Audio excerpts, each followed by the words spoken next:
திருப்புவனம் இளைஞர் போலீசாரால் கொல்லப்பட்ட சம்பவத்தில் புகார் அளித்த நிகிதா நீலி கண்ணீருடன் தன்னை மன்னித்து விடுமாறு அஜித்குமார் தாயாருக்கு வெளியிட்டுள்ள ஆடியோ வைரலாகி வருகிறது.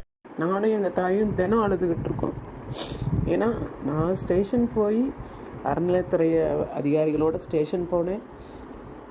அந்த எங்கள் கூடவே தான் இன்றைக்கி அந்த வீடியோ எடுத்தார் இல்லையா சத்தீஸ்வரன்ற ஒரு சார், அவர் நாள் பூரா எங்கள் கூடயே தான் இருக்கார். அம்மாவுக்கு அடிக்கடி மயக்கம் வரணுன்னே அவர் டீ வாங்கி கொடுத்தாரு, எங்களுக்கு சப்போர்ட்டாக இருந்தார்.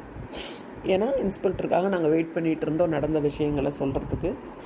ஆனால் கம்ப்ளைண்ட் எழுதி கொடுத்துட்டு வந்துட்டோம் வீட்டுக்கு. அன்றைக்கி நைட்டே வந்துட்டோம். இன்ஸ்பெக்டர் சார் 8:30 மணி போல் வந்தாங்க. வந்துட்டோம். அதுக்கப்புறம் நடந்த நிகழ்வுகள் எதுவுமே எனக்கு தெரியாது, என்ன நடந்ததுன்னு கூட தெரியாது. என்னை பொறுத்தளவுக்கு நான் அமைதியாக இருக்கேன்றக்காக நான் குற்றவாளி கிடையாது. கண்டிப்பாக நான் எந்த விதத்துலேயும் அந்த தம்பியோட இறப்புக்கு ரொம்ப வேதனை தெரிவிச்சுக்கிறேன்.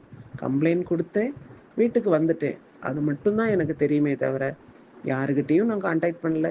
என்னோடய கால் ரெக்கார்ட்ஸ் பார்த்தாலும் தெரியும். 1 வருஷம் கூட கால் ரெக்கார்ட்ஸ் பார்க்கட்டும், எப்போ வேணாலும் தெரியும். எங்களுக்கு யாரை இவ்வளோ அசிங்கப்படுத்துறது, இவ்வளோ மீடியாவில் வர்றதுக்கு காரணமே ஆலம்பட்டியை சேர்ந்த அந்த ஒன்றிய செயலாளர் சண்முகன்றவர் சார்.